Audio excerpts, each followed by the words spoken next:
Diploma in taxation law व CACS CMA या courses करणाऱ्या विद्यार्थ्यांसाठी एक महत्त्वाचा व्हिडिओ मी डेव्हलप करत आहे.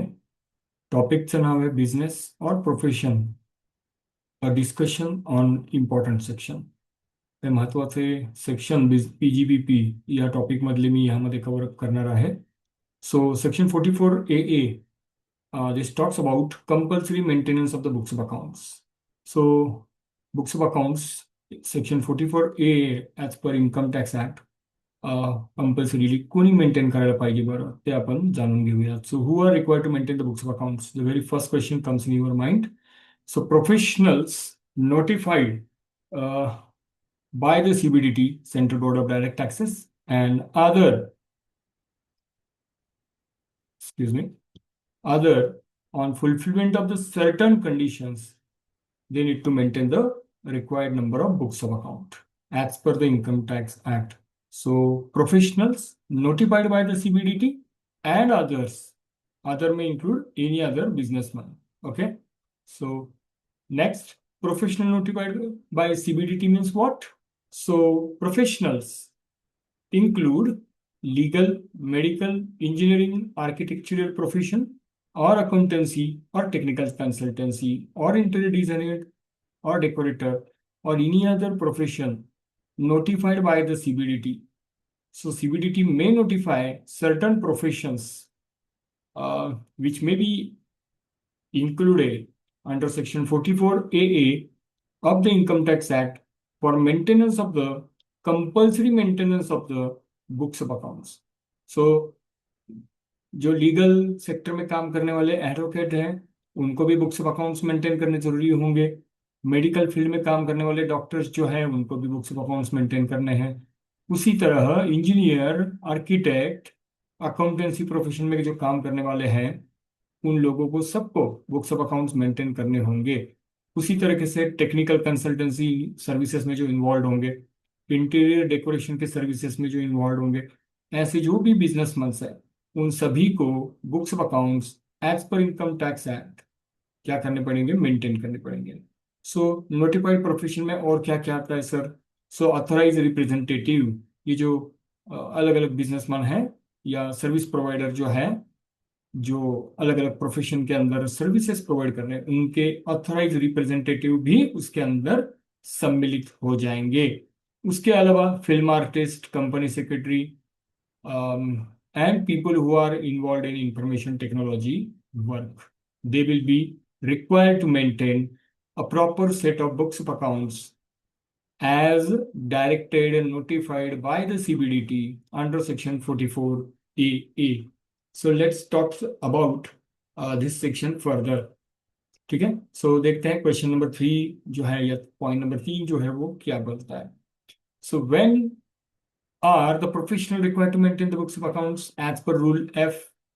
So books of account are to be maintained as per rule F if the gross receipt from the such a profession, gross receipts from the such profession exceeds 1,50,000 in all 3 years immediately preceding the previous year.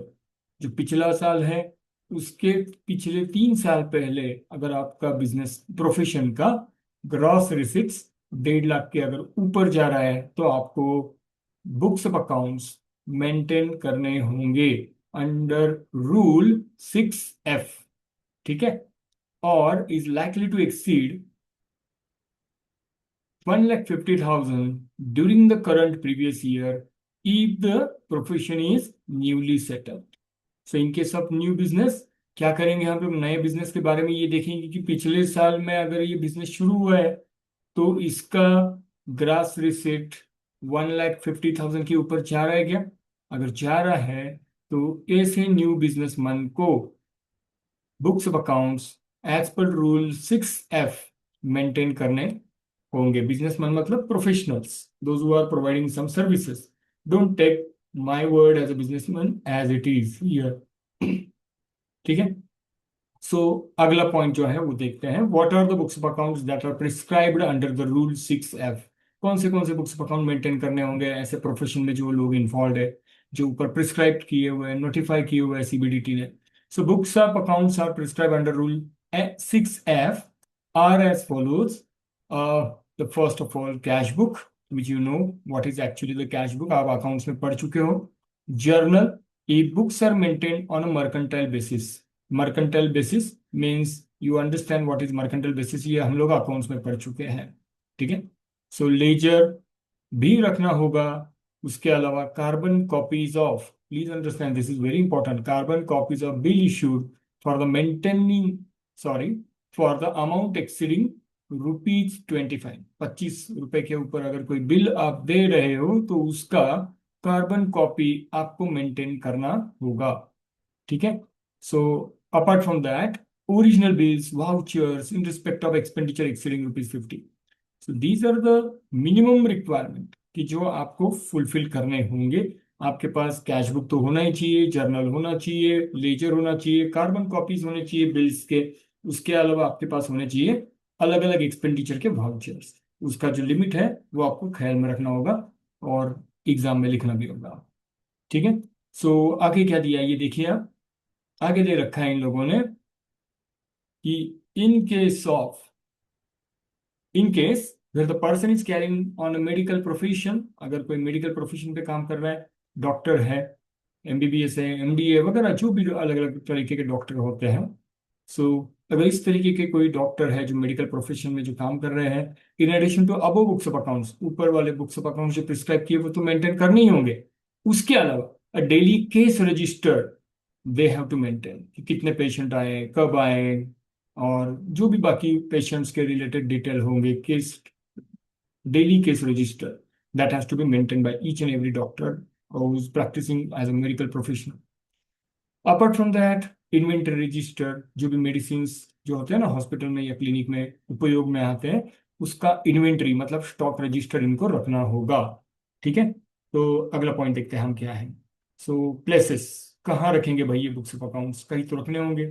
हाँ, तो थोड़ा zoom कर लेते हैं हम इसको ताकि दिखने में थोड़ी आसानी हो आपको. ठीक है. देखिए आप, विजिबल है. ठीक है. So places at which and the period for which the books of accounts are to be kept and maintained. कहाँ पे रखने चाहिए बुक्स ऑफ अकाउंट्स और कितने दिन के लिए रखने चाहिए, मेंटेन कहाँ करने चाहिए. हाँ. सो ये जानना है. So place where the person is carrying on the profession और at the principal place of his profession in case where there is more than one place. कहाँ रख सकते हैं. सो जहाँ पे ये पर्सन, जो भी व्यक्ति है जो प्रोफेशन में काम कर रहा है, प्रोफेशन का ओनर है, ठीक है, इनके प्रिंसिपल प्लेस पे रखेंगे, जो मुख्य प्लेस है इनके बिजनेस का, या कोई भी अलग प्लेस हो सकता है, उनकी ब्रांच हो, उनका कोई ऑफिस हो, वहां पे भी आप रख सकते हो. So where there are one more than one places they can keep the books of accounts at that place as well. So books of accounts and documents are required to be maintained for a minimum period of 6 years from the end of the relevant assessment year. जब भी आपका assessment year खत्म होता है उसके चलते उसके बाद आपको कम से कम 6 साल के लिए तो बुक्स ऑफ अकाउंट मेंटेन करने ही होंगे. ठीक है. ये एक बार रिक्वायरमेंट आप वापस चेक कर लीजिए. मैंने जहाँ तक कोशिश की है कि आपको पूरे अपडेटेड नोट्स आप तक पहुँचाने की. ठीक है. तो 6 साल तक मिनिमम बुक्स ऑफ अकाउंट्स आपको इस तरीके से मेंटेन करने होंगे. This is actually provision from for assessment year 25-26. Okay, जो आपके एग्जाम के लिए एप्लीकेबल है, जो डिप्लोमा इन टैक्सेशन लॉ करने वाले स्टूडेंट है उनके लिए बता रहा हूँ. For C A C S and C M A students, उनका असेसमेंट ईयर जो है वो उसके आगे का है, 26-27.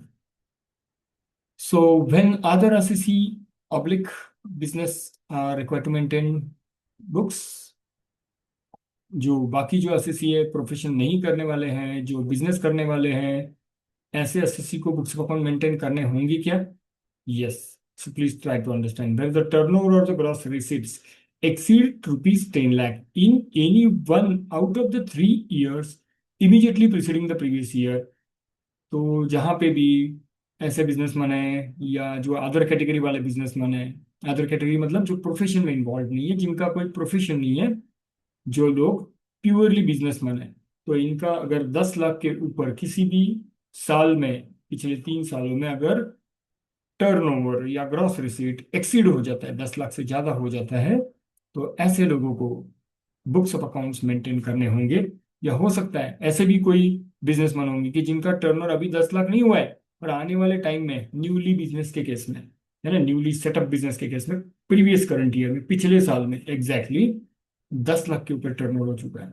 सो or is likely to exceed rupees 10 lakh, rupees 10 lakh during the current previous year in case of the newly setup business. जो नया नया बिजनेस है उसके केस में सिर्फ हम लोग पिछले करंट ईयर का, पिछले करंट ईयर मतलब current year, current previous year sorry, उसका जो है हम लोग देखेंगे कि टर्नओवर कितना एक्सीड हो रहा है। अगर 10 लाख के ऊपर हो रहा है तो इन लोगों को भी बुक्स ऑफ अकाउंट मेंटेन करने होंगे।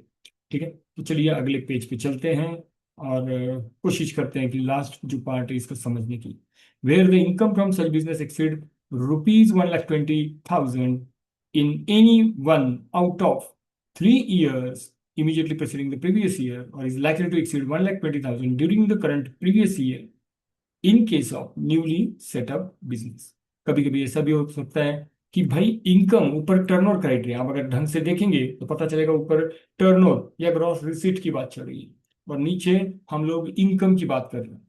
तो अगर ऐसे जो बिजनेसमैन है जिनका इनकम 1,20,000 से ज्यादा हो जाता है, ठीक है, in any one year out of the 3 years, पिछले 3 सालों में से एक किसी भी साल में अगर 1,20,000 के ऊपर, ठीक है, अगर इनका इनकम चला जाता है या जाने की संभावना है 1,20,000 रुपए के ऊपर, तो न्यूली बिजनेस सेटअप के केस में तो इन लोगों को बुक्स ऑफ अकाउंट्स मेंटेन करने होंगे। So there are two criterias as you understood. Turnover का भी क्राइटेरिया है और इनकम का भी क्राइटेरिया दे रखा है इन लोगों ने। सो इम्पोर्टेंट क्या है इसमें ध्यान में रखिए। However, in case of individual HF, the above turnover limit is ₹25 lakh and the income limit is 2,50,000। अगर इंडिविजुअल है तो टर्नओवर लिमिट जो है वो 25 लाख है, और अगर इनकम का लिमिट की बात करें तो इनकम का लिमिट जो है वो है 2.5 लाख रुपए। ठीक है, so this is how the provision has been given and prescribed as per the Income Tax Act 1961। ठीक है, चलिए और लास्ट पैरा जो है वो देख लेते हैं हम लोग इस चीज का। So books that are required to be maintained by the others, such books of accounts and documents as would be enabling assessing officer to calculate to compute total income of the assessing. ठीक है, कौन से books of account maintain करने होंगे आपको कि जो books of accounts assessing officer के सामने आप लोग अगर रखेंगे तो जिसके चलते असेसिंग ऑफिसर आपका टोटल इनकम जो है वो कैलकुलेट कर सकता है, ऐसे बुक्स ऑफ अकाउंट्स आपको मेंटेन करने होंगे। और इस केस में अगर बुक्स ऑफ अकाउंट्स आप लोग मेंटेन नहीं कर पाते, so there will be a penalty as per income tax act. Penalty for the failure to maintain books of account is only 25,000। देख लीजिए अभी आपको क्या करना है, बुक्स ऑफ अकाउंट मेंटेन करना है या नहीं करना है। आपके बहुत सारे क्लाइंट ऐसे हो सकते हैं आने वाले भविष्य में जब आप ऑफिस शुरू करेंगे, कि जो बहुत सारे क्लाइंट जो है ना इस क्राइटेरिया में आते हैं पर वो बुक्स ऑफ अकाउंट्स मेंटेन नहीं करते हैं। तो उनको आपको बताना होगा कि भाई अगर आप बुक्स ऑफ अकाउंट मेंटेन नहीं करते हो तो सर आपको 25,000 रुपये का पेनल्टी लग सकता है। This is how you should be able to tell your client and उनको आप बड़े पेनल्टी से जो है ना बचा सकते हो। ठीक है, तो ये एक बार प्रोविजन जो है 44AA का आप जरूर देख लीजिएगा। ये वीडियो को एक दो बार रिवाइज कर लीजिएगा और इसका पीडीएफ जो है ऑलरेडी मैं आपके ग्रुप में भेज चुका हूँ। अगर आपको ये पीडीएफ चाहिए तो मुझे मेरे नंबर के ऊपर आप संपर्क कर सकते हैं। मेरा नंबर मैं यहाँ पे छोड़ रहा हूँ, देखिए। तो मेरा नाम जो है बहुत सारे जो जो आप मुझे जानते हैं, मेरा नाम है भरत सर, और मेरा जो नंबर है वो है 9595222630। सो मिलते हैं अगले लेक्चर में, तब तक के लिए bye bye, tata, see you.